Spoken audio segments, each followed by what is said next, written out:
As the symbol glows, the power of forbidden knowledge courses through you. Spoilers! You decide to embrace the power and keep watching. You've been warned.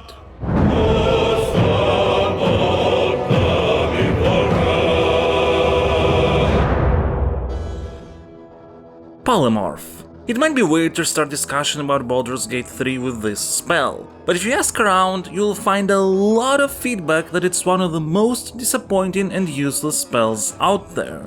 Not only is it not as versatile as it is in the tabletop Dungeons & Dragons, where you can polymorph into a multitude of creatures. In Baldur's Gate you can transform characters only into a sheep, but also many argue that there are far better alternatives for crowd control. Though of course, even the harshest detractors would agree that the meme ability of polymorphing an enemy, a boss in particular, to throw them into some chasm is unmatched. Here's the thing though. Abstractly speaking, Polymorph might not be the most effective spell out there on its own, but in the right hands, with the correct approach, it's an absolute powerhouse. Because you know what happens when an NPC transforms into a sheep?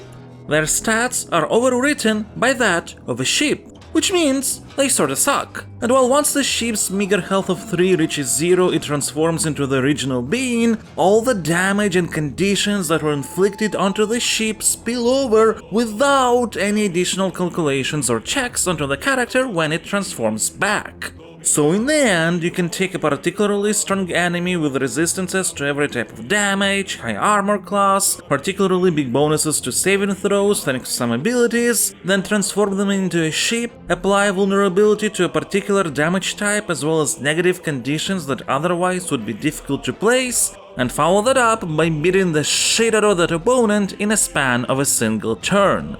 Polymorph might not be what it is in D&D, but it's still amazing, and also not for everyone. Not only because it has to fit your playstyle, but also because you have to make certain build choices to make the spell truly shine.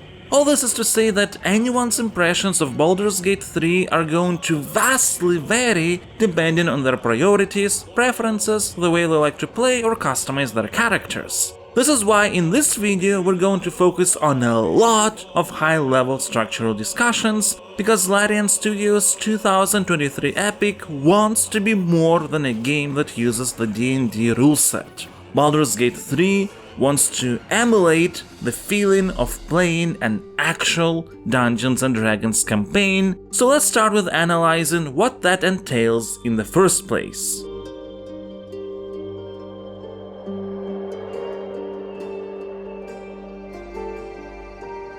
Dungeons & Dragons is more than just a set of systems and rules, it's a literal sandbox. The possibilities are limited only by human imagination and dice rolls.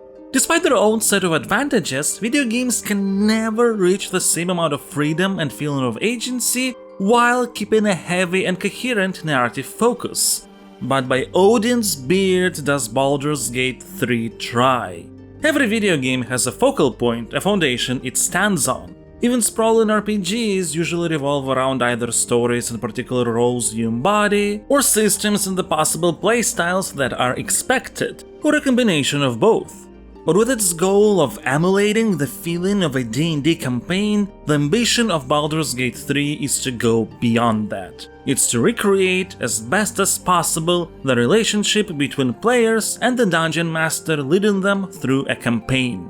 That relationship in its best instances is symbiotic. A campaign where the Dungeon Master is rigidly handholding players through everything will not be engaging at all. At the same time, should players just become chaos incarnate and ignore the Dungeon Master, everything will crumble down. They have to play off each other in a harmonious synergy between one side's agency and another's guidance. When putting these very abstract tabletop terms within the wide but much more rigid in comparison confines of the video game medium, it means the following. Players expect that every verb at their disposal can be used at any possible opportune moment. In other words, if there is an action to hit someone with a weapon, absolutely everyone should be hittable whenever they desire, and that must come with appropriate mechanical and narrative consequences. Freedom to perform an action doesn't feel satisfying if there is no reaction. The Outlander has betrayed us. I should have known. Druids, we cannot compromise any longer! At the same time, the Dungeon Master in the form of the game expects players to accept that they will have this unbinding agency only with the action verbs provided and only within the contextual confinements of the campaign, meaning there's no vast open world where you can go wherever with a massive amount of random NPCs or generated encounters all over the place. It's handcrafted locations you're gradually funneled through, with for the most part unique, non-repeatable characters going around their business. This balance is responsible for players feeling like they can do anything, but without Baldur's Gate 3 trying to account for absolutely every tiny little thing that can happen. Which, given the scope of the game, still means there is a metric shitton of events to account for, although the game does make use of two tricks to lighten up its load without removing the depth. First, I already mentioned it's the game that controls what verbs are actually given to the players, but more than that, the game is also in full control of what items they can interact with in the first place. Meaning that if Baldur's Gate 3 wouldn't have been sure that it can provide a consistent experience with a particular verb, then it wouldn't be there. Non-lethal attacks being a weird exception, but we'll discuss that later. Take a look at it this way. Speak with Animals is a spell that feels incredibly impressive because, well, you can literally speak with absolutely every animal in the game. However, it's Baldur's Gate 3 that decides what animals it places and where, meaning that if a discussion with some creature would be out of production scope, it wouldn't exist in the first place. It's an interaction that might feel systemic, but it's not. You can't just find a random animal that's not scripted to say anything that would ruin the feeling of freedom provided by the spell. Well, one that doesn't run or fly away when noticing you, that is. Everyone hates you. You're disgusting, ugly, loathsome. You should just shut up and die. Pathetic. A counterexample would be the rope. In D&D, it is one of the most versatile tools out there. There's just so many things you can do with it because, once again, the limit is human imagination. But within the context of this game, it's just random loot, no more useful than any other trash item which you can throw, of course, or something, but most likely sell, as instead of having a potentially inconsistent experience with the rope, Baldur's Gate 3 prefers it to not have any use at all. And second, the game focuses on acknowledging the resulting state of the world after your actions, and not the actions themselves. Let's say you're staging a prison escape and you know that the wardens will pull a lever to open the cell doors and give chase when the back walls are destroyed. It is possible to move a bunch of heavy chests around to block the door leading to these levers, and not only the guards won't be able to get in, they won't know you were responsible. This will be acknowledged by the game not turning anyone hostile towards you, since you're not considered to be the culprit, and the warden having some unique dialogue lines related to the successful prison break in such a case. While it's amazing that the scripting is flexible and stable enough that nothing breaks when chests are used as a solution, the feeling of agency and freedom would have remained even if moving objects around didn't exist as a mechanic. There are spells like Wall of Stone that can serve the same purpose, you can arcane lock the warden and the guard somewhere, or come up with some other fancy solution. And if those wouldn't have existed, there's always the good old lure to sneakily kill the warden without anyone noticing. If even that wouldn't be a possibility, you can just distract the guards with your chatting. Any of these choices lead to essentially the same result, and therefore the same reaction from the game. Which is not a criticism, of course, but a smart way to handle so many potential outcomes for any possible quest, encounter, situation, and for all, Baldur's Gate 3 has thousands of expertly voiced dialogue lines. But this also means that sooner or later there will be a situation where the game will just not know how to react to a very particular and rare combination of possible states. Perhaps having to nudge you in a more specific direction, or simply not taking some variables or tags into account. And that's fine, because by the time that happens, if that happens, you will be fully immersed into the experience already. So in a sort of a weird way, in the grand scheme of things, it doesn't really matter what systems Baldur's Gate 3 has, or even the fact that it's based on the 5th edition of Dungeons & Dragons with some homebrew additions or changes. Heck, it doesn't really matter that it's based on D&D in the first place, as long as players feel like they have free reign over any mechanic that the game provides, with the result of their actions being meaningfully acknowledged. Which of course is easier said than done, especially considering that like in an actual D&D campaign, player agency still means that the dungeon master has to adapt and roll with a lot of stuff that happens. Say hello to Astarion. Well, hello. What can I do for you? Considering the public reception surrounding him, he is without a doubt the most iconic character from the game for reasons. And you're looking more delicious than ever, if you don't mind me saying. Astarion's featured prominently front and center in its cover no less, and yet you can just never meet him after not noticing the little corner of the map he's tucked into. And that's it! The Dungeon Master throws away all they had prepared for Astarion and adapts everything else, including what would be the resolution of his arc in Act 3, into a fate worse than death. And if it's your first time playing blind, you might not even notice that anything's amiss. I was hoping for companionship. And, well, maybe a little death. Figuratively speaking. Not with you, just to be clear. I mean, can you imagine? Ugh, no.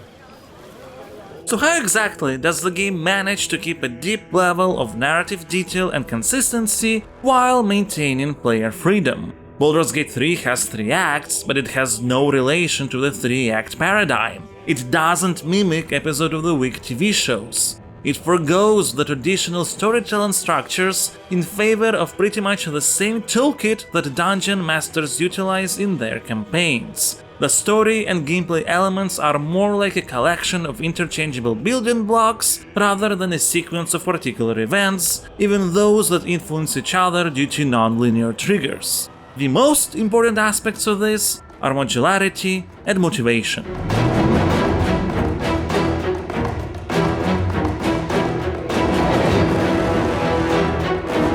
When speaking of modularity in games, usually the first thing that comes to mind is of course systemic modularity, found in titles often labeled as immersive sims. You know the kind of stuff I'm talking about, when you don't program fire to interact with every type of object individually, but to interact with anything that has the internal tag wood, so any weapon, furniture and item that has this tag will be affected by the flames. Baldur's Gate 3 also has a similar kind of tag-based interactions, but when I speak of modularity in relation to it, I don't have just the gameplay granularity in mind.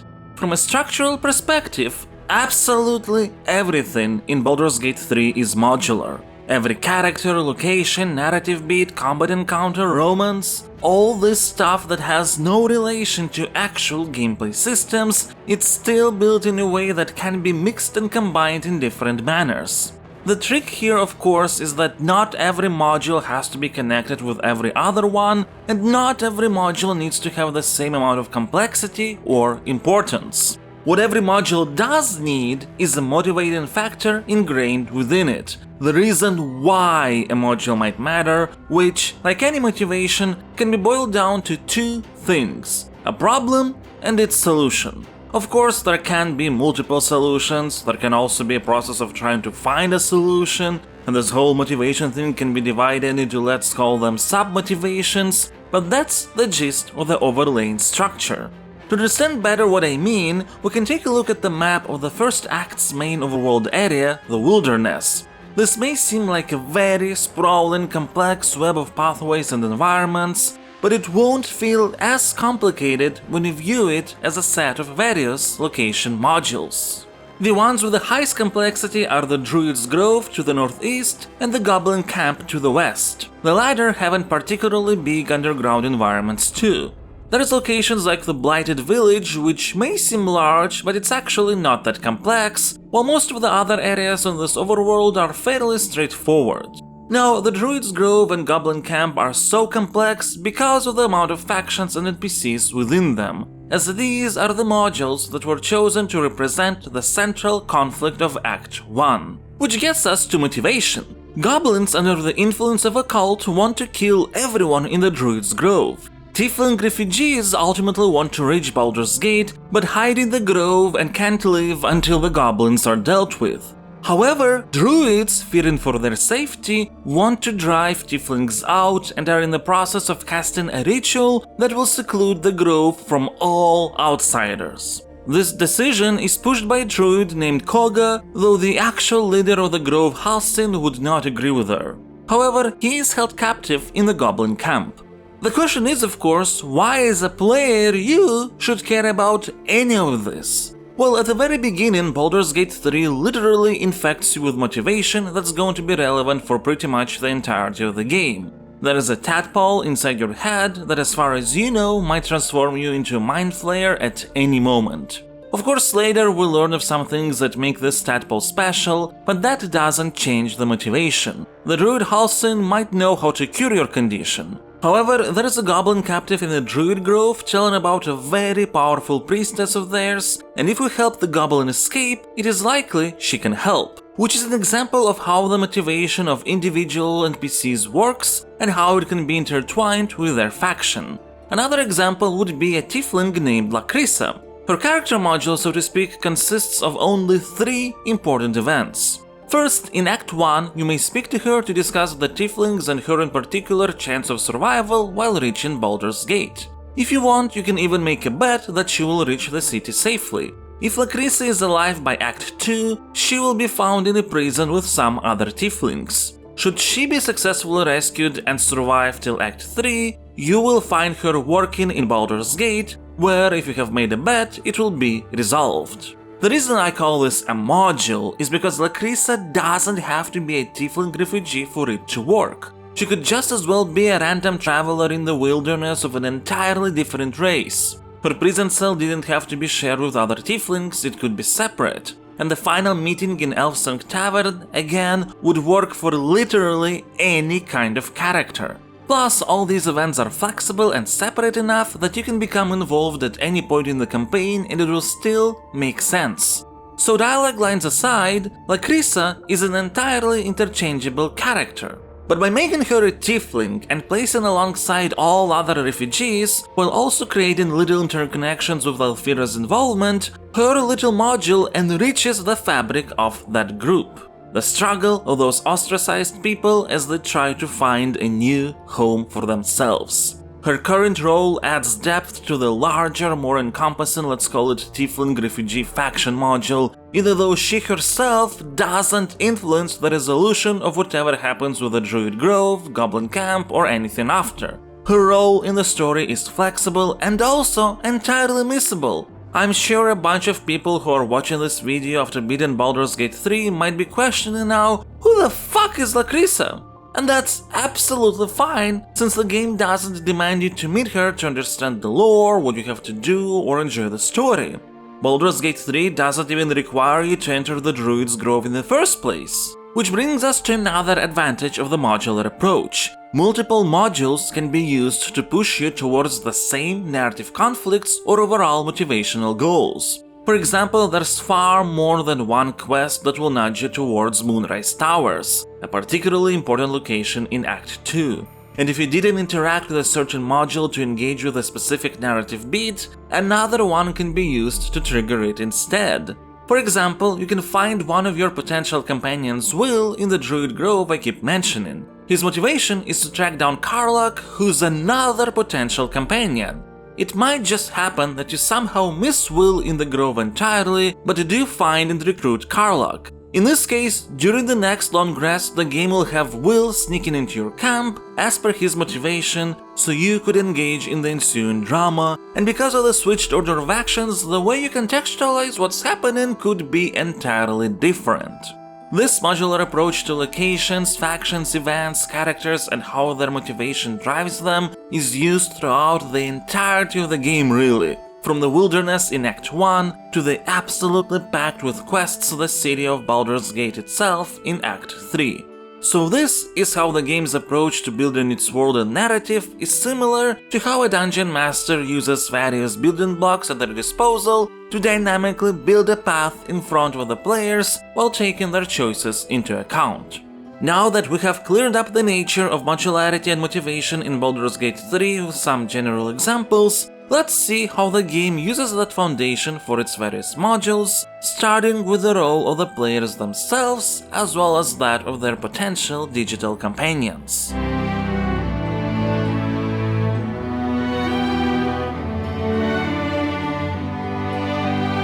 Undoubtedly, the two most important, complex and interconnected module types of the entire experience. The player has the power to influence the state of absolutely every entity in this world, be it through dialogue or actions, all made more complicated by the game's multiplayer capabilities, as there can be up to 4 real people, each controlling their own character. For the purposes of not going too crazy with this breakdown, we will not delve deep into that, as while there are some multiplayer-related specifics, ultimately everything I say applies to both modes. Then there are companions who start out as NPCs but can join your team. Each has their own personality, character arc with several resolutions, likes and dislikes, reactions to various events, and that is not to mention that a number of them, which are defined as origin characters, can be chosen to be played as the core protagonist instead of the fully customizable blank slate that's proposed by default.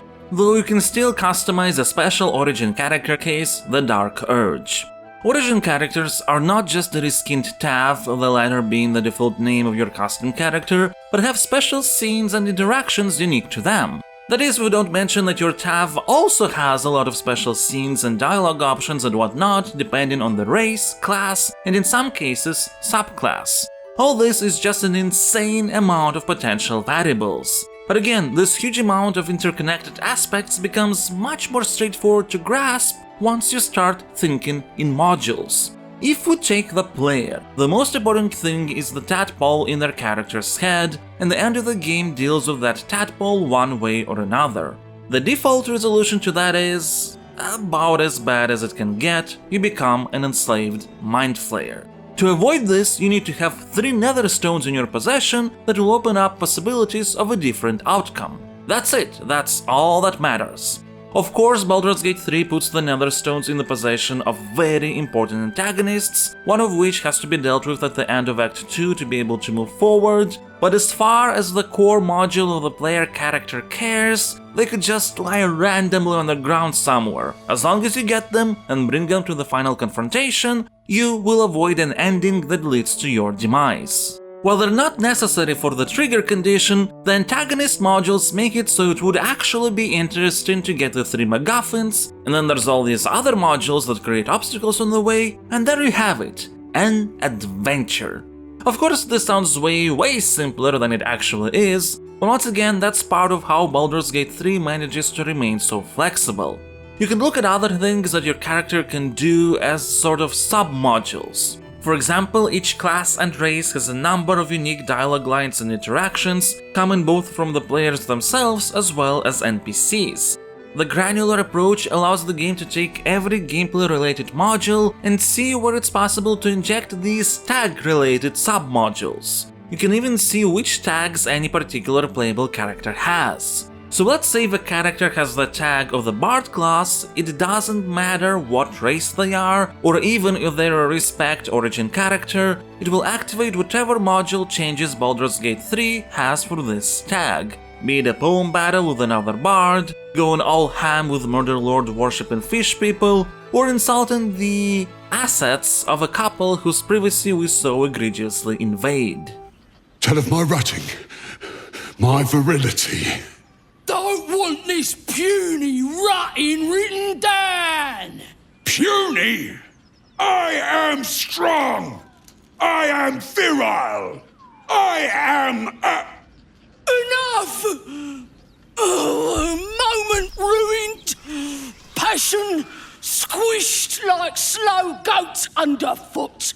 Oh, we leave. Your companions are built in a similar manner, although with even larger complexity and interconnectivity with other modules. Each has a particular problem or dilemma with at least 2 possible resolutions. To add life, their reactions are also injected into practically every module, both in terms of actual dialogue lines as well as UI messages that show if they approve or disapprove of your actions, which has an effect on what information they're willing to share and how their character arcs can go. You licked a dead spider.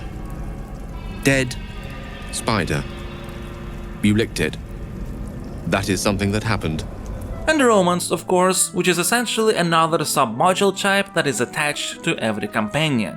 I know it's funny to joke how the Baldur's Gate 3 party members are very horny, and sometimes they do come off as such, particularly before one of the patches fixed a bug where their approval threshold for this was too low. But the thing is, consent exists, which, given what regrettably often happens in the real world, is probably one of the most fantastical aspects of Baldur's Gate 3. It's great how every character has an absolutely different romantic arc, with their own touching moments, both sweet and funny and, well, horny. And I personally love how your party members sometimes transform into absolute gossipers. It makes them feel more fleshed out, though for now I want to focus on the structural parts of the game and not its writing specifically. Baldur's Gate 3 keeps every companion having reactions written for practically every module manageable by prioritizing them differently from a scope perspective. Sometimes you'll find whole conversations that depend on what companions you have in your party. Welcome to our humble... Wait, are you Karlak? A lot of us were in Avernus. We saw you fighting. You were so good. Well, yeah, I guess I was. I mean, you should avoid fighting for devils if you can. But if you can't, it helps to have a good right hook. I saw you lay out a Moor demon in 2 hits. Bam! Bam! We were all like, whoa! Ever heard of the Blade of Frontiers, kid? If you like monster smashing, you might be a fan of his work. Who's that? A lovely chap. Didn't kick ass in the Blood War, but that's neither here nor there. That's true. But he never got kidnapped by a devil either. Huh? Others are just one-liners that add depth to the situation, even one that might not seem important in the grand scheme of things. For example, the spell Speak with the Dead is not something many will use regularly, at least not on seemingly random bodies out there. But even those can have companion reactions injected into them. Hear that? The lights might fend them off, but those mastiffs are still lurking about. Spell. Continual flame. Continual flame. An unquenchable light. Whoa, cost a queen's crown worth of ruby dust to summon.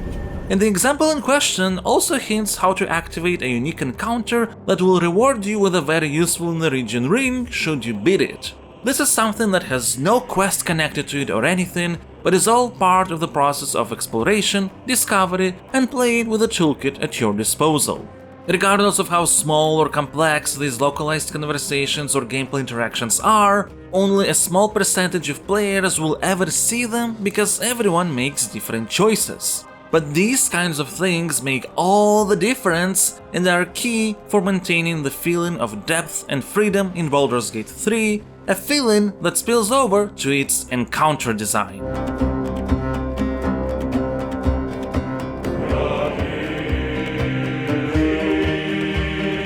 When people discuss what makes Baldur's Gate 3 so impressive, they often mention the Goblin Camp from Act 1. For example, one thing you will hear very often is something along the lines of, "Oh my god, did you know you could poison the goblins who are having a party? Or did you know you can convince the spiders to fight for you?" It's important to understand that from a design perspective, none of this is systemic. It's all handcrafted, unique interactions that exist only because the game has specifically put them in there. You can't spike any drink you see. There's the Goblin Camp, there's some Duergar in Greenforge, as far as I know that's about it, but maybe there are some more. But just having these couple unique instances of where you can poison alcohol gives an impression of limitless possibilities akin to actual D&D. And once again, you can notice how it's all modular. Remove the top and all related interactions and nothing breaks, and there's still a lot of other things you can do. A goblin wanted me to kiss their feet while everyone else was watching. I made them kiss mine. After the embarrassment they went to take a piss on a bridge, I followed the goblin and shoved him off because the character I roleplayed wouldn't live without someone who wanted to humiliate him, having a humiliating death himself. You don't have to do that, of course, but such little situations also are an invitation for various sorts of potential creative actions. In general, one thing that Baldur's Gate 3 tries to do with absolutely every module, no matter how small it is to have at least some kind of a unique element to it, something you wouldn't see anywhere else in this absolutely huge game. It might be an enemy type. For example, take a look at these measles. They can teleport around and garrote your characters to prevent them from casting spells. And when they teleport, they take the garroted party member with them. It's very interesting to fight these guys, and there are only 4 of them in the entire game, and all are present within a single encounter. You defeat them, that's it, no more measles ever again.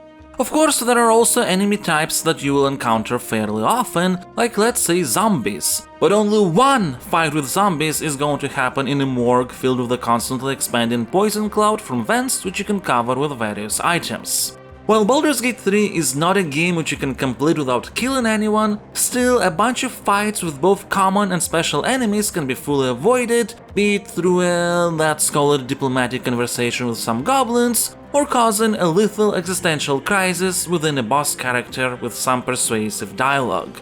Even traders are unique. In Baldur's Gate 3, every merchant has some items that won't be found anywhere else in the game, and they can be very useful for the build of your character.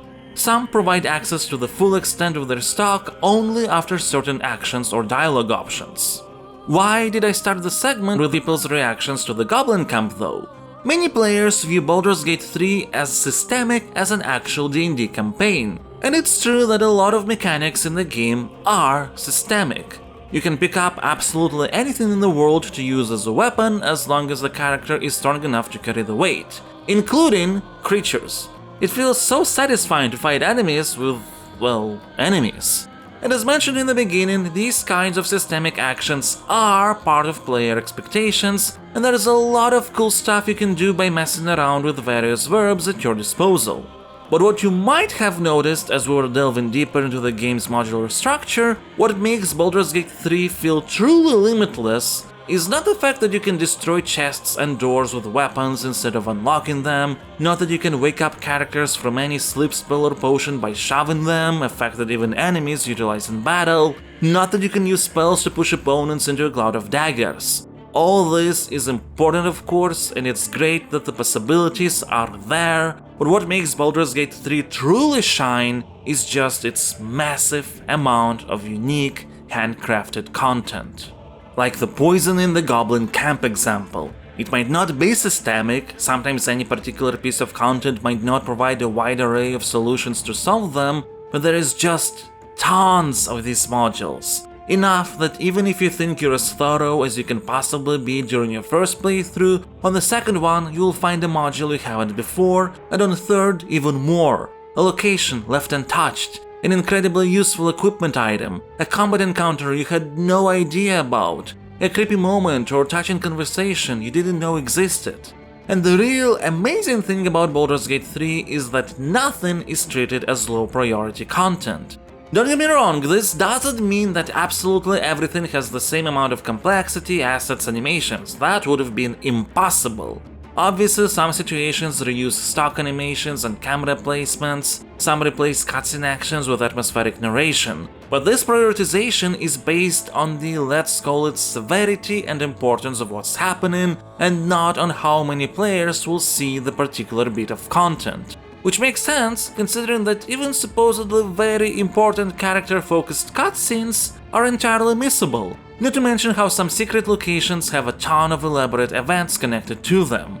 All this really puts into focus just how insane the production value of Baldur's Gate 3 is.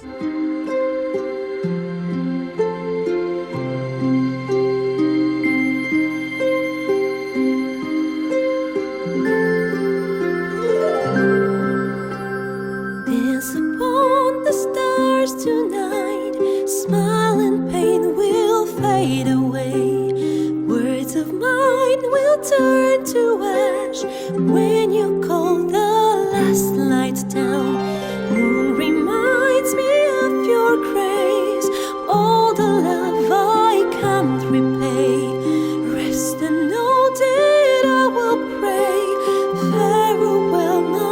dear old friend. Baldur's Gate 3 is clearly a game with a very impressive budget. But it's also a game where you can see that it didn't just waste the money it had on frivolous, ultimately irrelevant stuff, which honestly happens more often than you'd think in the industry. Baldur's Gate 3 is beautiful, cinematic, has amazing music and voice acting, while connecting all that into a singular, cohesive package. But the real special thing about it is how smartly scoped it is, and how hidden the tricks it does would be for players who don't specifically look for them.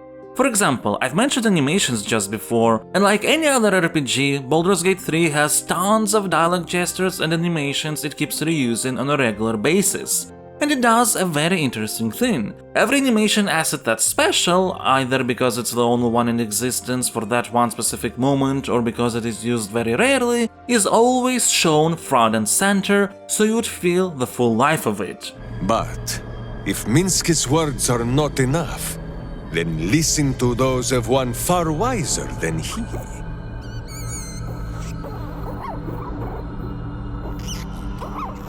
While for the standard animations, those that are reused all the time, life is added in other ways, via interesting camera placement or by showcasing your character's reaction in the middle of the spoken line, so you wouldn't have enough time to notice that it's the 100th time your companion uses the same gesture. Another trick is separately shifting the speaker's head so they wouldn't always look straight at you like a lifeless NPC, or changing their expression mid-sentence while a different body animation is blended in. Again, to avoid this artificial feeling of an in-game model that's just programmed to speak. All of this while putting dynamic, fake light points specifically for dialogues to make characters visually stand out. Although there are concessions that may seem disappointing to players, even though they're still very important for the purposes of scope management. For example, when creating a character, the amount of faces to choose from is not big. But then when you think about how every race has unique faces for at the very least 2 body types, sometimes 3, that means there's more than 250 high-quality character faces created for this game, and it's a really big amount. Not to mention all the important NPC faces that are absolutely unique. At the same time, while the amount of heads per race body type is not that big, their technical depth is staggering. Since you'll be seeing them in close-ups a lot of the time, Baldur's Gate 3 heavily invests in a very realistic representation of various dynamic details like bruises, blood, sweat in hot areas, and other details that make you feel like you've been going through a long and arduous journey.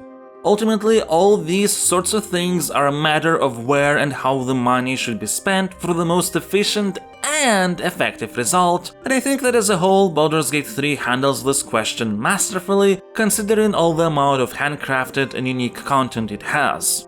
For example, let's take a look at the encounter with harpies near the Druid Grove in Act 1. There is a full-fledged cutscene showing their appearance, the ambient and combat music is the same leitmotif as the one that harpies sing to lure victims, including the tiefling kid that you have to save as part of this quest. Here's the harpy song.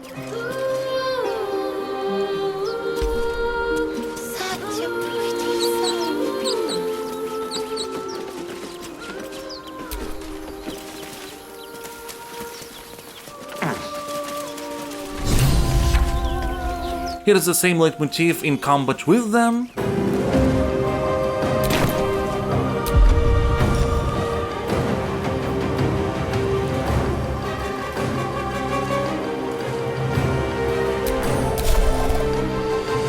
And here's the ambience in the area near their nests. Action, not reaction.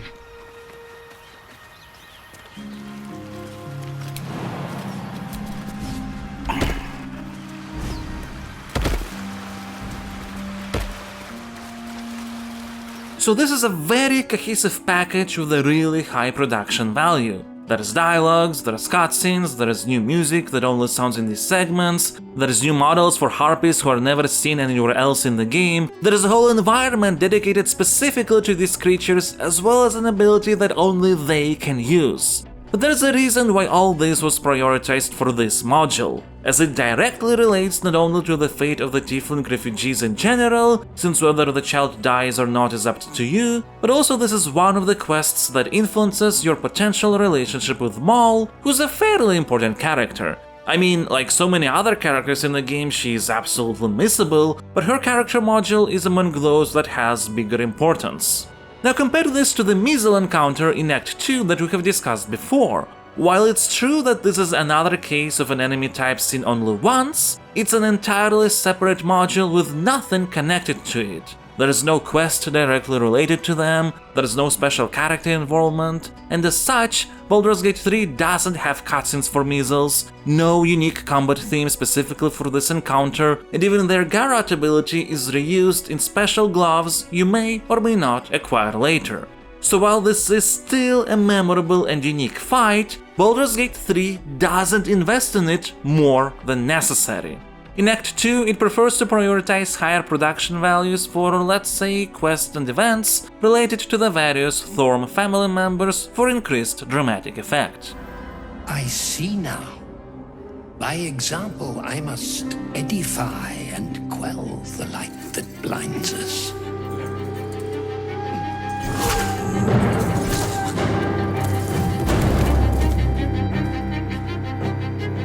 Come, sisters, soothe me.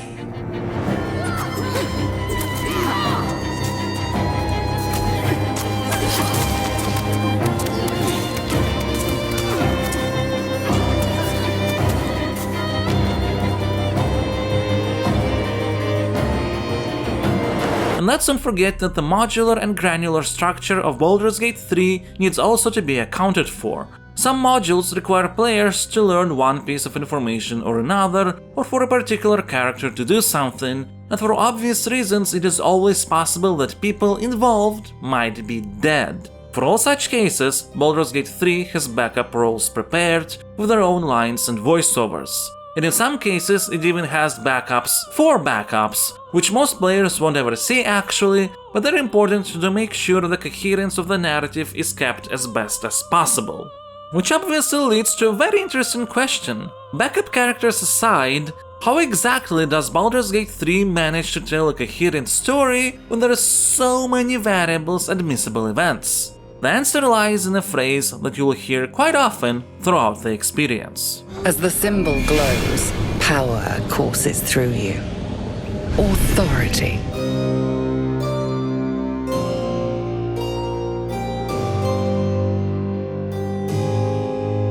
Themes are obviously a very important part of storytelling. All the best tales have something to say. Baldur's Gate 3, which has so many pieces that are entirely interchangeable or outright skippable, remains consistent in the matters it tries to discuss by making sure that as many modules as possible revolve around the same theme: authority versus autonomy.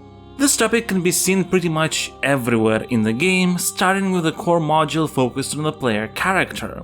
The final boss wants to have ultimate authority, control over everyone. And its tadpole in your head is what tries to rob you of both bodily autonomy, since it might force you to become a mind flayer, and mental autonomy, since you're risking to lose control of your actions. However, this tadpole also gives you power to control other beings, and with the autonomy that you still have, how are you going to make use of that authority?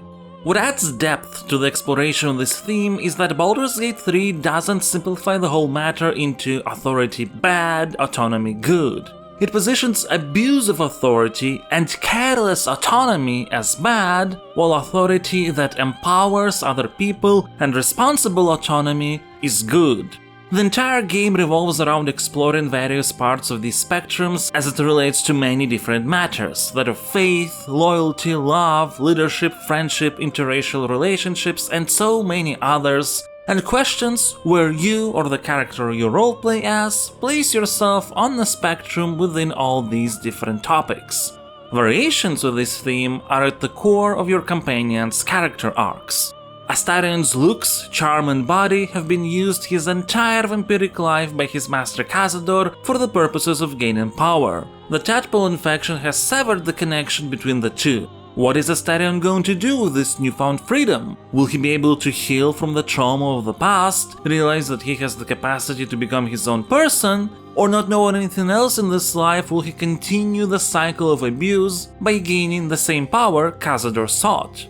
Lae'zel is a warrior fully devoted to the dogma of her Lich Queen Vlaakith. She is extremely proud of her race, the Githyanki, to the point of xenophobia, really. Her whole life she has worked to be worthy of the ascension granted by the Queen. Getting a Mind Flayer tadpole in her brain has shaken things up considerably. With Mind Flayers being eternal enemies to the race, the risk of becoming one has proven to be too much. She's half a step from becoming an enemy to her people, and the Queen is definitely hiding something while dangling the promise of ascension. Will Lae'zel take advantage of the autonomy to think for herself and make her own choices, or will she keep loyally following the teachings of Vlaakith?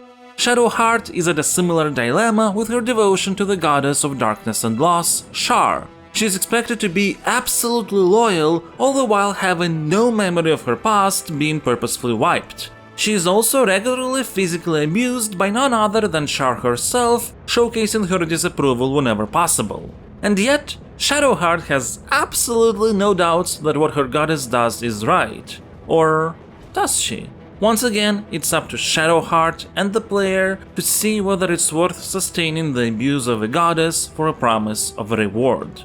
Gale has a different relationship with another goddess, Mystra. It might not have been the healthiest, but it doesn't help that it has been soured by Gale having too much autonomy and ambition that comes with it. A series of events has resulted not only with his hubris getting him out of Mystra's favor, but also a ticking time bomb of nuclear proportions getting lodged in his chest, ready to blow at any moment unless fed with magical artifacts. Will Gale get humbled and learn his lesson, or will the ambition get the better of him? That remains to be seen in your playthrough. Will is an interesting case. He also has a strained relationship with a patron, one that gives him warlock powers. It's a deal he has made to protect the people of the Sword Coast as a hero called the Blade of Frontiers, although knowledge of the pact has put quite a distance between Will and his father, Duke Ravengard of Baldur's Gate. Mizora doesn't miss a chance to abuse her authority over Will whenever possible by making use of technicalities in the contract clauses, but she also gives Will powers that help him with heroic deeds. Does he seek to get free of this pact? And if yes, what will he do with his future?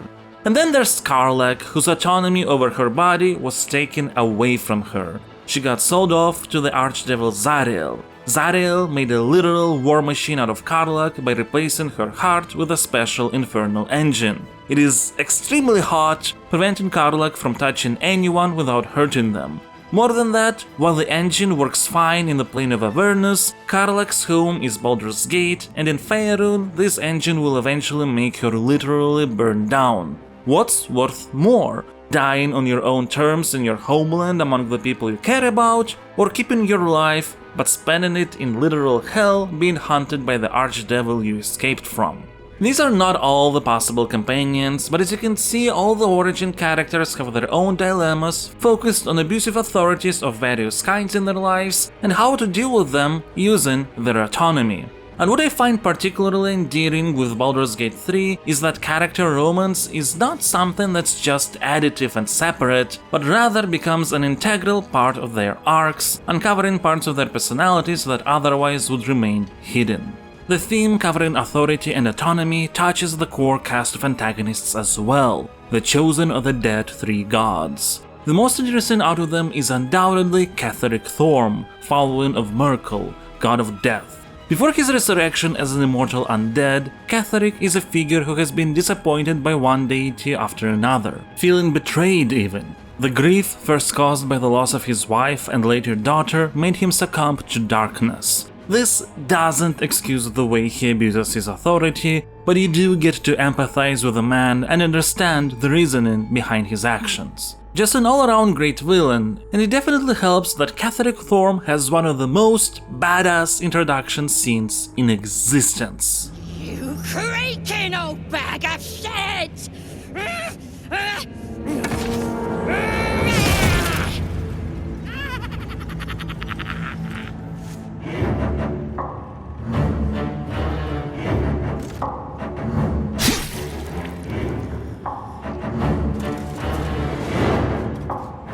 sorry, my lord. She's an unbeliever outside my control.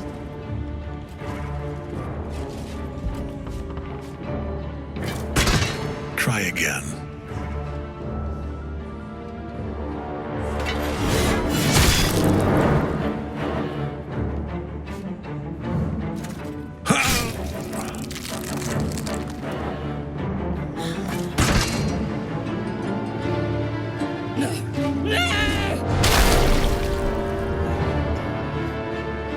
And yeah, depending on how you progress through the game, it's possible to just never see it. The other two prominent chosen, Gortash and Orin, are not as interesting nor as well developed as Catherick.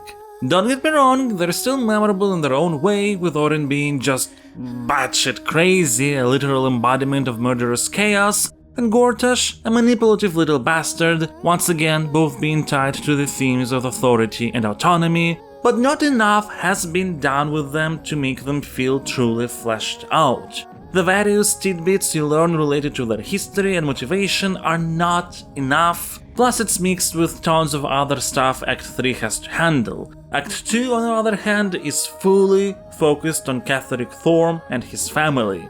Act 3 is still great, there's a lot of wonderful moments as all these larger and smaller modules, many of which revolve around the game's main themes, get tied up and resolved with deep emotional resonance. I would even go as far as say that the catharsis from the ending of certain arcs is unparalleled.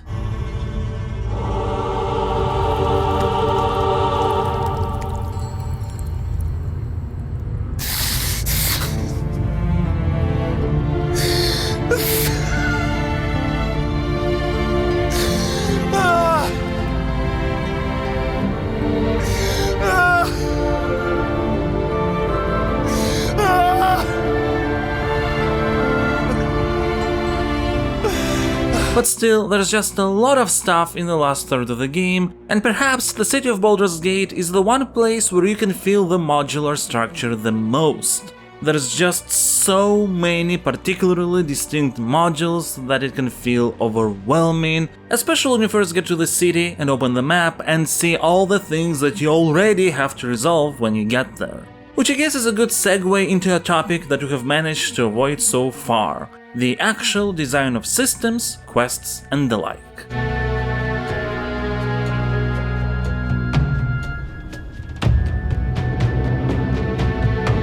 Baldur's Gate 3 bases its systems on the Dungeons & Dragons 5th edition. Dissecting the entire thing is probably going to be too much for this video, suffice it to say that 5e is known for its streamlined and friendlier for beginners approach in comparison to previous iterations. Not everyone is a fan of all the changes the ruleset has introduced, but if there's one thing I can say for certain is that it does lend itself particularly well to video game format. Of course, Baldur's Gate 3 also does a bunch of its own changes, which honestly are too many to list, but we can discuss some very important ones. First, when creating a character, there is no dice rolling for ability scores, but rather a defined number that you can redistribute as you wish, which honestly makes it so much easier to set up everything to your liking. And if you ever feel like you've made some wrong decisions, for a little price you can respec from scratch. Multiclassing is also much more straightforward, since there's no ability score requirements anymore. Then, in D&D, everything you do is essentially separated into three possible categories: action, bonus action, and movement. A bunch of actions from 5e have transformed into bonus actions in Baldur's Gate 3, like shoving and drinking potions, and both a main spell and a bonus spell can be cast on the same turn.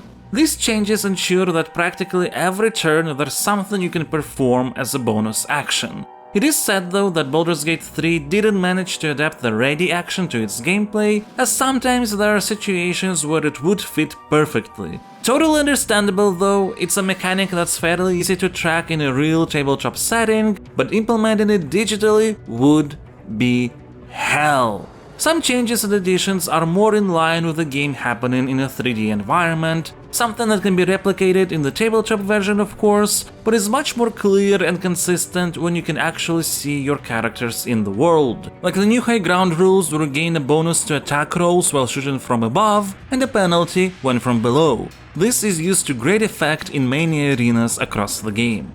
The level progression is handled in a pretty curious way. The maximum level is 12, which is a bit too far from 20 in tabletop, but it's pretty understandable given that the more past level 12 you'd go, the more heavy tweaks and adaptations would have to be made to make the rule set and existing abilities work within the confines of the video game, especially considering the overall design principles that Baldur's Gate 3 follows. You will reach level 12 somewhere in the middle of Act 3, however this doesn't mean the progression ends there. It just gets replaced with fine-tuning your build by finding more and more interesting equipment. There are a couple great items in Act 1, including a legendary one, but it's Act 2 where you really get a lot of cool treasures, while Act 3 equipment can be really wild. Sometimes you honestly feel like a kid in a candy store. There's so much gear to choose from, so many interesting builds you can explore, and honestly they're all valid one way or another. This makes it somewhat difficult to discuss the actual systems in great detail. Remember how I mentioned that because of the game structure it doesn't really matter what Baldur's Gate 3 does as long as it achieves its goals? If I wanted, I could spend time looking at, let's say, the usefulness of various damage types. And if I would find that poison can feel incredibly useless because there is just a lot of enemies that have resistance or immunity to it. And it is true that it's difficult to use poison consistently in Baldur's Gate 3 unless you build specifically towards that damage type, and it's arguable whether that's worth it. But what also is true is that Cloud Kill, which does poison damage, is one of the best spells in the entire game that will save your ass more often than not, and it's very useful in many late game scenarios. In a game where there is just so many items, spells, equipment and abilities to choose from, it can be really difficult to just say with outright certainty this particular part is absolutely useless. Why would you ever need dancing lights, one might ask? At the same time, in Act 2, dancing lights can be a lifesaver during some fights. Baldur's Gate 3 is an absolutely massive game. It wouldn't be reasonable to expect everything to have the same global relevance. In fact, one could argue it wouldn't be fun if everything had the same relevance. It's always enjoyable to discover a location where a particular item or ability you don't use often suddenly becomes the best thing ever, even if it's just one single moment. And as long as there is one, then it's not useless. What really matters is mechanical consistency, so you could always be sure that hey, if you're gonna try to push a particular plan into motion, the game will react as you expect. And the game sometimes lacks that. Now, it might be that at some point what I will talk about will become irrelevant. By the time of writing this, Larian has already patched up a lot of stuff, and the company might put up more fixes in the future. But the issues I'm going to discuss are too ingrained into the whole experience that I don't know if they will change dramatically in time. One such inconsistency is related to non-lethal knockouts. It's not uncommon for knocked out NPCs to be considered dead in dialogues or the game's journal. It works absolutely fine where knocking out someone obviously exists as one of the specifically designed solutions to solving the problem, but in many other cases this is not properly tracked. I don't know if it's a case of such situations just not having dialogue lines written for them, which seems like the more likely scenario, or if it's a bug. Baldur's Gate 3 has plenty of bugs, honestly, from camp cutscenes sometimes behaving very weirdly because maybe the game didn't expect for them to play in a particularly rare camp environment, to some gameplay conditions not getting triggered. Like, let's say a fight that's supposed to be finished in several turns doesn't get a counter and lasts forever. Of course, these particular examples of bugs are very obvious and honestly I don't mind. In a game as large as Baldur's Gate 3, it's impossible to avoid them. But it does get problematic when you don't know if there is inconsistencies because of bugs or there is another reason. And even if you do understand the reason, which in some cases could be a clear, purposeful concession, that sadly doesn't make ensuing annoying situations any less frustrating. The game's combat activates turn-based mode only for characters involved in that particular encounter, while everyone else remains acting in real time, with other parallel fights, if there are any, having their own turn-based pockets. It is fully understandable it works like this for the purposes of multiplayer. Players may have different fights happening at the same time, you don't want everyone to wait. And in a weird way, this mechanic can actually be to your advantage, as you can locally stop time with one character to then bring others into a better position in real time while avoiding getting noticed by the now static enemies. But what you can also do at any point is activate a global turn-based mode, where the environment has its own turn that follows the D&D principle of being active only for 6 seconds. The problem here is that if at any point one of the characters gets into a fight, they get into their own local turn-based mode, while everyone else automatically gets into real-time mode. We're trying to set something up with potions or scrolls that last for a limited amount of turns. Great, quickly switch characters and enter turn-based mode as fast as possible so things wouldn't get messed up. This kind of situation doesn't happen often, but when it does, it's really annoying. Kinda like how the camera, at least on the PS5 version, often is fine, but sometimes it just sporadically goes all over the place and you're wondering how the hell are you supposed to do anything, though that's a smaller issue of course. Anyway, I don't want to waste anyone's time talking about quality of life flaws. Yeah, they exist, yeah, they can be annoying, but considering that totality of even a single playthrough is going to take around 60-70 hours if you sort of rush through it, only a very small percentage of that time is going to be spent actively frustrated. And of course, we can't complain about the lack of certain quality of life features without mentioning all the ones that are in the game. For example, how you can use items directly from inventory of other characters, how you don't have to search for appropriate keys to open locked doors, the ability to save at any time during dialogues or cutscenes. There's tons of really helpful stuff, and one of those is incredibly misunderstood, the Karmic Dice, which is a toggleable option that's turned on by default. It is a feature that prevents consecutive streaks of bad rolls, eventually fudging one to be a good roll. And I specifically use the term good roll and not success, since a good roll doesn't necessarily lead to one, as evidenced by these kinds of situations that can and will happen.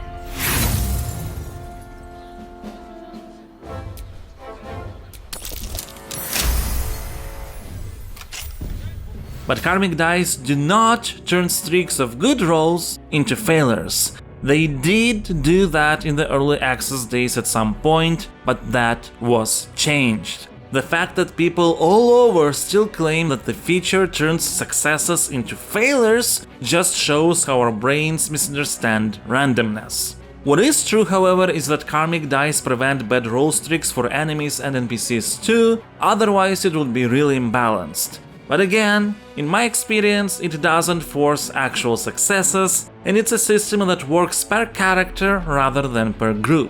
There are people who claim that Karmic Dice make high armor class useless. I did not find that to be true. Enemies can still miss you a lot if you have a very high armor class. Again, it doesn't force successes, it prevents bad roll streaks per character, and a good roll doesn't guarantee success if the number to reach is high. So whether you keep that option on or off is down to your preferences, but two things are certain. When it's on, you're not going to get punished for rolling good, and the majority of players are better off just leaving it on for a more comfortable experience. Of course, all this is just scraping the surface of all the systems in the game and how they influence pacing and experience. I haven't touched upon stuff like short and long rests, which combine gameplay resource management with day-night cycles for the purposes of the atmosphere, alchemy system, which is very simple but promotes a bit of exploration as you go around and pick up stuff, and so many other details. At the same time, I'm not really sure how much sense it makes to go that deep, since we get back to the topic of all these details not being important in the grand scheme of things as long as it helps with the feeling of agency, which in turn is important because it enhances the immersion from role-playing.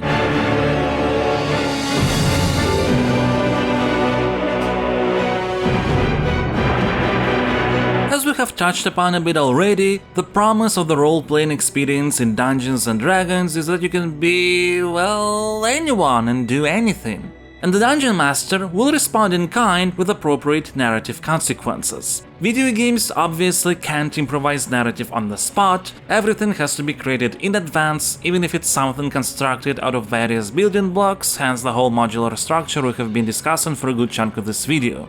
But here's the thing, narrative intricacy in video games is somewhat inversely proportional to player freedom. The more things a player is just free to do, then usually the more abstract or vague a lot of narrative-related notions are, which most of the time still works because player stories they create through agency fill in the blanks. The production realities are as such that if you want to decrease the amount of player limits and increase this intricacy and depth of dialogues and choices, then that must come at the cost of reducing scope and value. Let's say not have any voice acting for, if not all, then a considerable number of dialogue text. But we have already discussed that the production value of Baldur's Gate 3 is insanely high. There is a clear concession in player characters not having most of their lines voiced or animated, but everyone else has full camera, voice, facial and body animation treatment.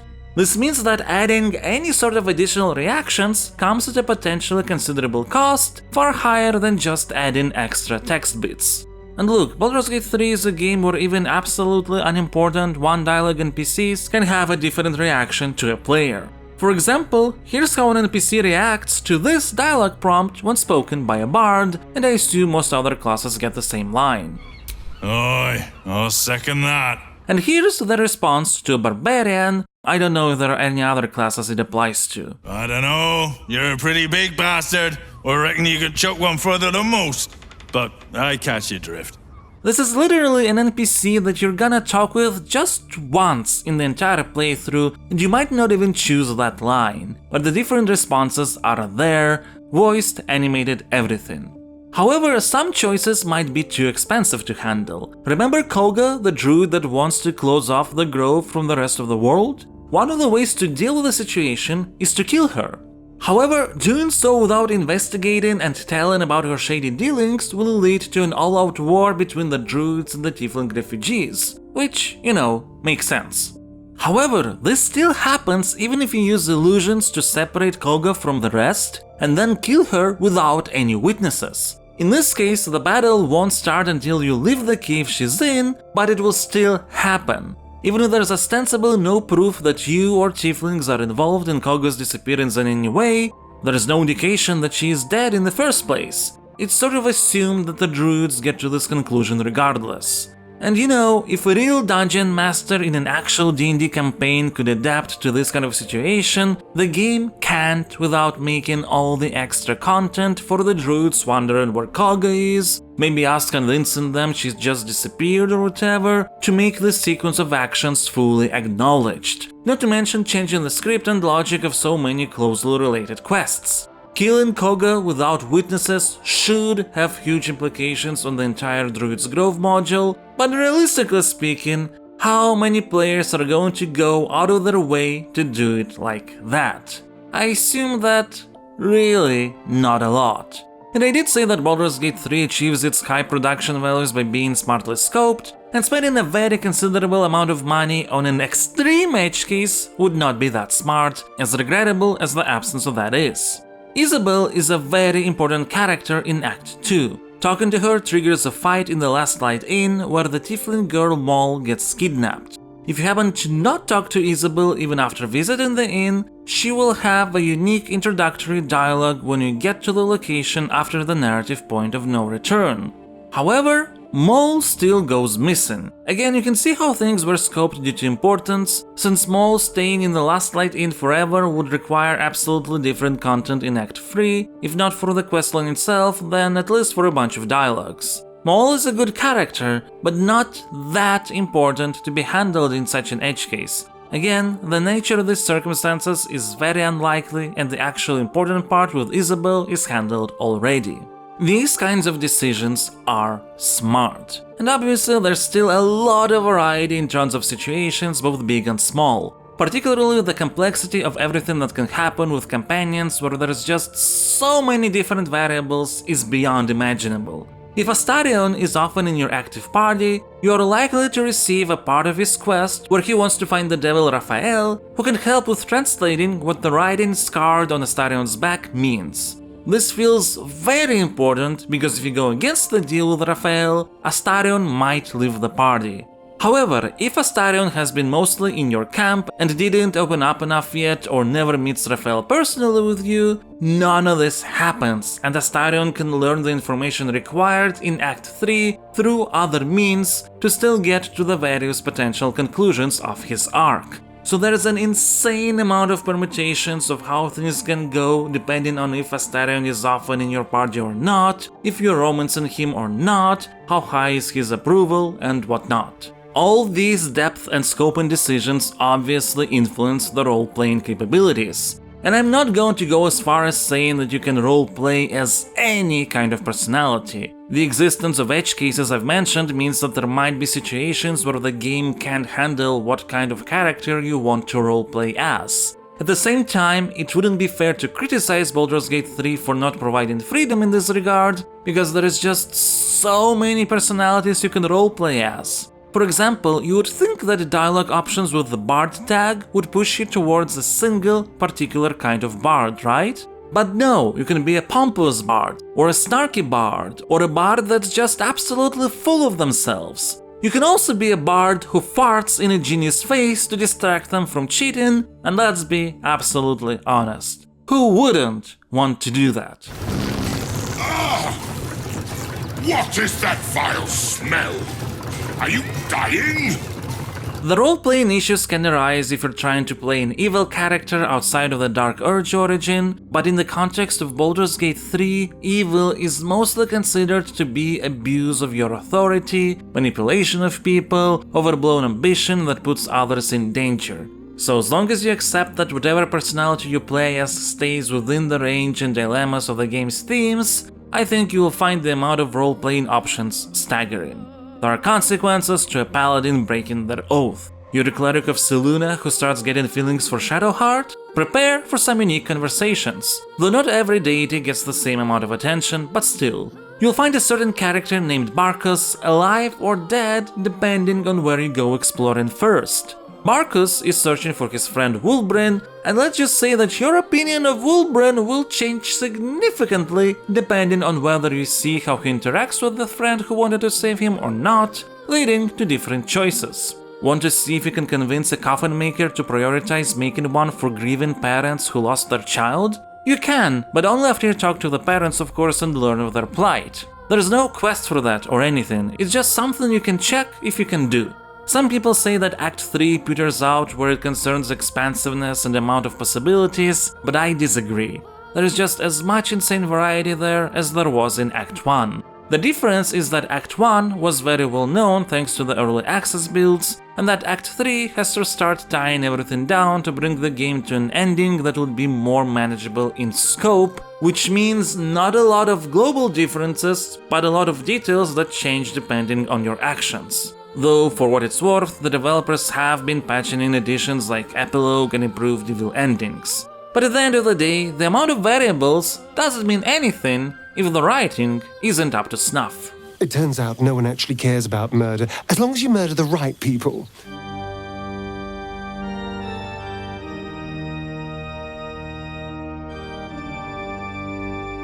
It may sound weird, I suppose, but great writing for a game like Baldur's Gate 3 means more than just writing words that look good or something. The modular nature of the game also means that character writing needs to have some sort of structure to it, a way to categorize everything for creating a consistent experience with memorable personalities. When it comes to this, Baldur's Gate 3 operates on 3 layers. Let's call it unique shtick, a conflict between wants and needs, and hidden depths. In the vein of smart prioritization, not every character has all 3 layers applied to them, it depends on their importance. But every has, or attempts to have, at least one, the unique shtick, something that makes them immediately stand out. The devil Raphael loves poetry and enjoys theatricality of mannerisms. Mizora, though also a manipulating devil, is far more cold and calculating in comparison. Obviously, these are very important characters, but this principle doesn't apply just to them. Go to the Goblin Camp in Act 1 and you'll find tons of these little creatures with their own possibly sadistic quirks. One sets up chicken races, or Albert wants in the absence of chicken. Another tries to read a lot of books. Here, help us out. Says here that goblinoids are obstreperous and malodorous. What's that mean?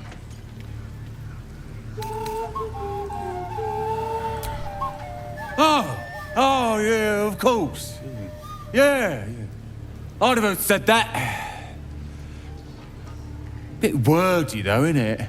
Then there's the goblin who wants to own a bard as a parrot. Fourth one wants you to put shit on your face. Literally. Celebrating a raid, we are. You'll need to wear our war colours.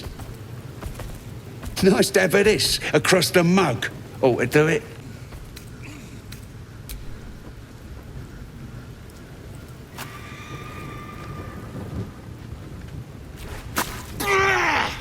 I hope that was worth it, Daddy! I can't say that absolutely every random NPC stands out, of course, there's too many for that, but Baldur's Gate 3 attempts to make even globally unimportant characters have something memorable. The presence of other two layers depends not just on the priority of characters, but what the game wants to do with them, and for the most part the hidden depths aspect is reserved for more prominent personalities, with the higher priority ones having more of them, especially your companions. Stuff like Shadowheart having a particular liking for awkward jokes. Oh, hells. You didn't pick that by hand, did you? They're deadly poisonous. Joking. They're safe. And beautiful. Thank you. Or Karlach fangirling the hell out of Jaheira and Minsk. Oh my god, soldier. That's Jaheira. The Jaheira. Side characters with smaller roles also have these sorts of depths, not all of them pleasing. The dwarf Balin might seem like a kind and cheerful personality despite not being fully mentally capable, but it is revealed that in the past, before the sickness, he was very abusive towards his wife. Something you'll be able to see for yourself should you cure him. And finally, there's the layer of conflict between wants and needs. Classic stuff, what the character says or thinks they want is not necessarily what they need. If we get back to our companions and their dilemmas and possible resolutions, the arc endings essentially resolve with either wants or needs winning. Astarion wants to get back at Cazador, get revenge for hundreds years of suffering, and once he learns of it, complete the sacrificial ritual that Cazador wanted to become an ultimate vampire lord, one who also can walk in the sun without fear, even if the tadpole protecting from it now is going to be removed. But achieving this want is not what one might call the best conclusion for the character, because doing so brings Astarion ever so closer to becoming the one he hated the most. That's because what Astarion needs is to become his own person, free from the trauma of the past and the abusive control of his master, and realizing and following that pathway leads to a totally different arc resolution that many would find far more hopeful and fulfilling. If bittersweet, as it means that once all of this is over, Astarion might never be able to traverse under the sun again. Of course, none of this would matter if the actual quality of dialogue lines were bad, and I'm happy to say that it's not. The game utilizes these three layers to achieve the maximum possible potential. But also, when it's not able to, that's when characterization can falter. Remember in the segment about the themes of the game I've mentioned how Orin and Gortash are somewhat disappointing antagonists in comparison to Catherick? That's because of the lack of these layers. Catherick has hidden depths. Catherick has conflict between wants and needs, both of which revolve around his feeling of being betrayed by the gods and the desire to bring his daughter back from the dead. Gortash and Orin are what they are on the surface and are as straightforward as they get with their wants. Gortash wants to rule everyone. Orin wants to kill everyone. Yes, you can find Gortash's parents, you can even find Orin's mother too, dead, but their Speak with the Dead spell. And it does provide more information about their backstory and how they came to be what they are. Their actual dialogue lines are written very well also, they're effective characters. But due to this lack of layers in comparison to their importance, they're definitely more disappointing than other prominent characters. It doesn't help that their boss battles are not particularly epic when compared to some others in the game, or even some of the more general quests. And oh my god, there's so many amazing quests in Baldur's Gate 3, I wouldn't even know where to start.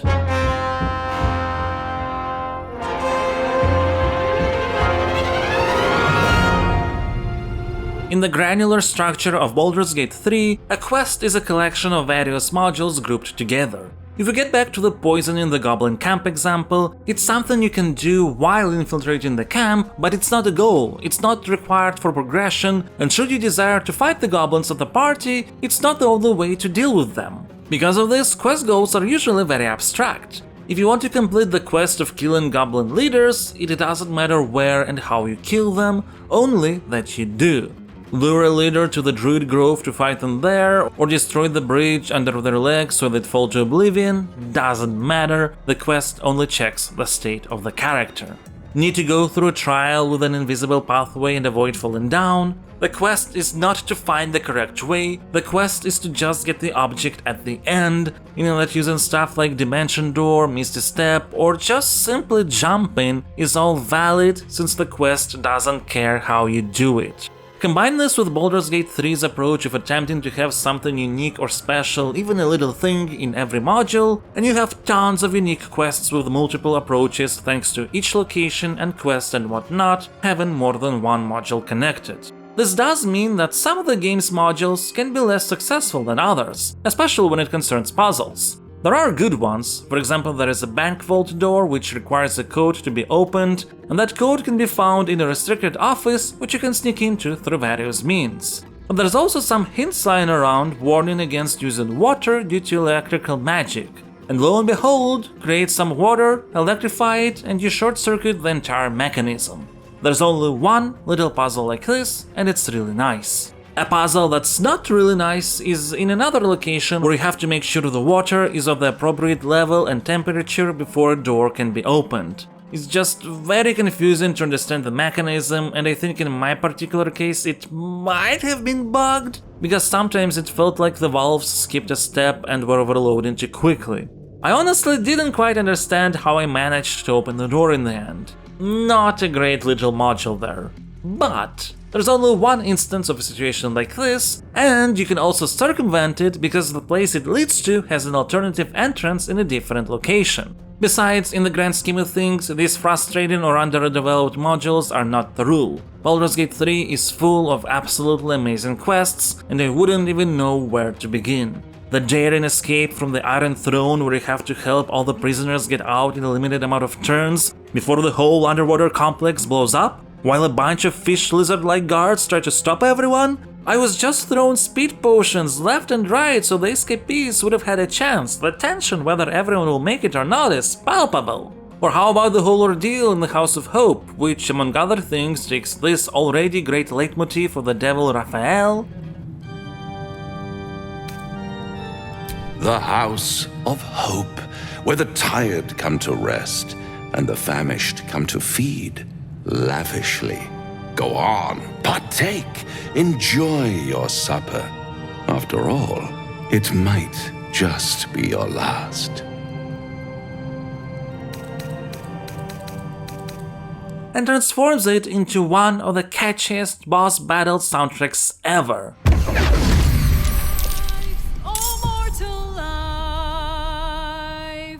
Expire. Souls go to their dooms in flame forevermore.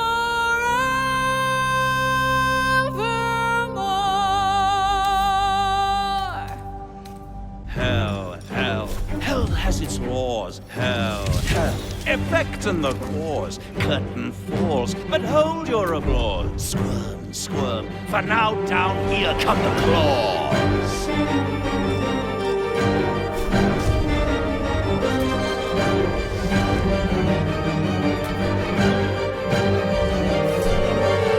Which you will never hear if you find the arguments towards making a deal with him far more compelling. A little side note on the topic of soundtracks. The music in the game is amazing, but what I love the most is how the moment when you turn the tide of battle in your favor is accompanied by a change towards a more heroic composition.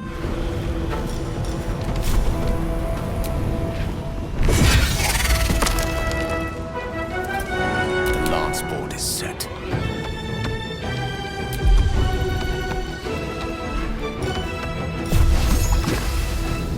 And what about the Adamantine Forge, a place where you can craft a couple of powerful equipment items of your choice? You have to put in the correct mold, material, lower the platform down and raise the hammer, pour in lava to heat everything up, and then you know what? I won't say what's next. I know, there was a spoiler warning at the beginning of this video, but some things just feel more epic when you experience them yourself.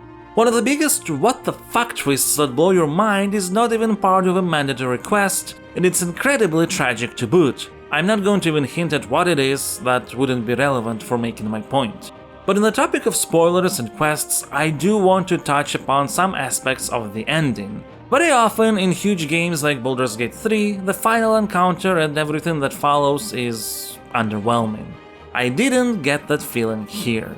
Maybe the final fight is not the best one in the game, I'd agree with that, but it's still very cool, and most importantly, the ending acknowledges so many of the actions that you have been doing throughout the campaign, with the epilogue that was added post-launch acknowledging the rest.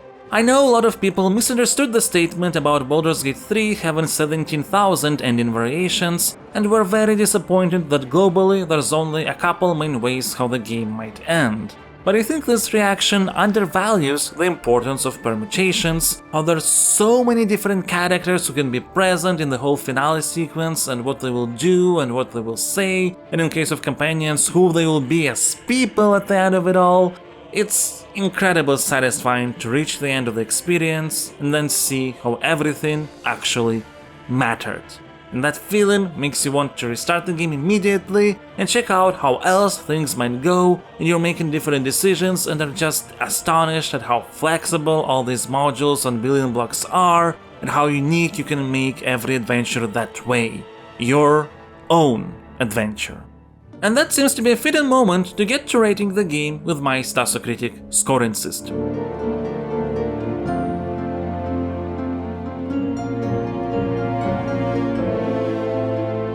My rating system is a collection of 5 different categories, each having its own set of scores from 0 to 10 that is assigned based on specific criteria. Despite how detailed it is, this should not be seen as an objective number in any way, shape or form, but a fun summing up of my arguments. The first category is design. It is the most important one with the biggest weight, that of 4, as how a game is designed ultimately influences our experience the most. Now, you know that I don't think Baldur's Gate 3 is perfect, but also perfection is an illusion. It's not achievable, and the larger a game is, the more difficult it is to actually get close to it. And here what's more important is which particular part is not perfect. Baldur's Gate 3 does have a bunch of lapses in the quality of life department at the moment of writing this. In addition to some of the things we have discussed in the mechanics section, I'm not happy with movement distance calculations not taking into account the changes caused by difficult terrain slowing a character down. I'm not happy with dice not having a preview of how your outfit will look, and also having to go through the entire inventory to find the actual item you want to combine the die with. I'm not happy that when you try to change equipment in camp, you see only items that are in the inventory of your current party, even though your currently resting companions might have a lot of equipment too. But all these are quality of life desires that don't actually influence the design of the game, just make your life more comfortable in certain cases. So these wouldn't prevent the game from getting assigned a 10, honestly. There are some more directly mechanical things I'm not happy with, like guards on the streets sometimes seeing what you're trying to steal through second floor windows, inconsistent hearing behavior when lockpicking a door near a guard while in stealth mode. Again, some of the things we have discussed in the mechanics section, but those are relatively small issues and they too wouldn't prevent the game from getting assigned a 10. But then we have a lot of points that are not bad per se, but are pretty underwhelming, mostly in Act 3. As amazing as many quests are in the game, I can't deny that Gortish and Orin's boss battles are fine, but they pale in comparison to Catharic's one. The Fireworks quest is annoying due to unclear triggers and conditions. Free the Artist quest is annoying because of the way the enemies are set up, and the final reward of a portrait is bugged and might not even show the person you asked to draw. The annoying valve puzzle I've mentioned. None of this kind of stuff is bad, but it does either lack polish or consistency, or in the case of boss battles, epicness that's present everywhere else. And combine that with all the previous concerns, and you can see why I can't just assign a 10 regardless of how much I'd want to, so it'll be a 9. All these issues are ultimately negligible as per criteria, but they are there, and in the end they do pile up. Still, we shouldn't forget that Baldur's Gate 3 manages to build a wonderful, expansive, and most importantly, very flexible experience that makes you feel like you're playing an actual Dungeons & Dragons campaign, and both the high-level structure it employs to achieve that, as well as the low-level implementation of systems and various principles, are fantastic, and undoubtedly there has been just tons of complex and intricate design work to make sure that it all just doesn't fall apart to pieces. And for that, I feel the game deserves the highest praise. The next category is emotions. It has the second biggest weight, 3, because regardless of how great or poorly a game is designed, our feelings are still what should matter a lot. There is no other score I can assign here other than a 10. Look, for the past several months, Baldur's Gate 3 has been more than just a game I'd spent a lot of time playing.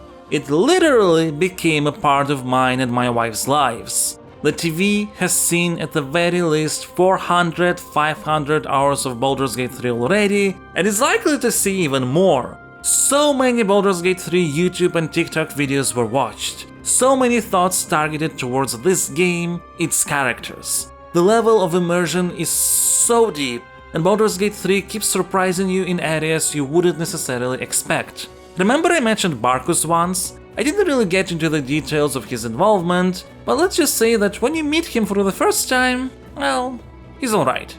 You save him, whatever. And the arc this one gnome goes from Act 1 to Act 3 in case he survives is incredibly compelling, and now he's one of the most memorable characters of the game. And this dude is one of the most hated. Fuck Wulbren. So yeah, a game with so much heart, so much charisma, so many compelling character moments that stay with you long after you have completed it, a game that perhaps does not subvert all expectations but manages to regularly do so anyway, a game like that can't get anything less than a 10 for emotions. After this, we get to cohesion. This category has a weight of 2, and it's about how well the game connects all of its different aspects together to create a singular, wholesome experience. And if you watch the video in its entirety, you won't be surprised that I assign a 10 here too. Baldur's Gate 3 might not have the unlimited imagination factor of Dungeons & Dragons, but it retains one very important aspect. Just like a dungeon master builds rapport with players throughout the campaign, so does the game build its own rapport with us. It's a harmonious relationship where you play an important role in building the experience. It's a game that gives you a special unique weapon that exists for one singular purpose, and then if you throw it away, you will be called out on it. I can't believe I did that. And that's quite honestly amazing. Now let's talk about context, which is about everything that contextualizes the player's actions. World, characters, arcs, pacing, player stories, and so on. And look, you already know that I think there are parts of the game where this aspect could have been improved. Some I have mentioned during the review, some kept to myself. But the flaws that exist are not enough to prevent me from assigning a 10 in this category. Baldur's Gate 3 is a game where so many characters have a full, compelling journey. And not only those that you meet in Act 1 and see how they travel through the rest of the game. Even Act 3 introduces you to various personalities that you quickly grow fond of and want to see how their story unfolds. So the cast of characters is incredibly wide and compelling. And many of them explore from various perspectives the themes of the game related to authority and autonomy, but it's not limited to that, of course, as variety is the spice of life. But most importantly, Baldur's Gate 3 is a game that succeeds in telling an incredible tale while keeping a huge part of it in your control. And by your control, I don't mean just only the dialogue choices you make, which are already complex enough, but also how your various gameplay decisions will impact the state of the world in ways that are going to be acknowledged, leading to some very memorable stories that are going to feel very personal.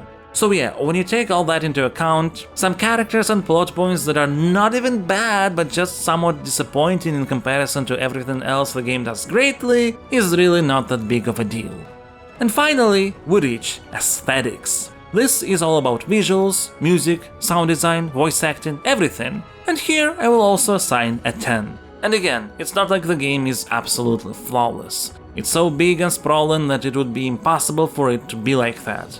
Yeah, I would see NPCs instantly snap between animation states during dialogue far more than once. Yeah, sometimes the dynamic way the game tries to handle height differences of various characters doesn't really work out. But Baldur's Gate 3 is beautiful, its music is top-notch, voice acting is half the reason characters are so memorable, sound and special effects fulfill their goals, it's everything and more one could ask from an RPG of this scope, really. And now, with all the scores and weights taken into account, Baldur's Gate 3 is going to get the final Stasocritic rating of 96. It's a truly fantastic game. Now, if this is your first time watching a Stasocritic review, I'll have you know that the criteria for all the scores is spread out in such a way that it's incredibly difficult to get to 90 or higher. Any game that does is a masterpiece as far as I'm concerned. So it's no shame that Baldur's Gate 3 didn't reach the full 100 because of literally just 1 point in the most difficult category of them all. I will even go as far as say that originally I did assign a 10 there as well. It's just after writing all the arguments for various aspects of the game, I realized it wouldn't be entirely fair. But one thing is for sure, Baldur's Gate 3 has already managed to become one of my favorite games of all time, and I would definitely recommend everyone to try it out, you won't regret it. And don't worry if you haven't played the previous titles. There are a lot of references to older games, but Baldur's Gate 3 takes place a century later, so it's fine to just start here.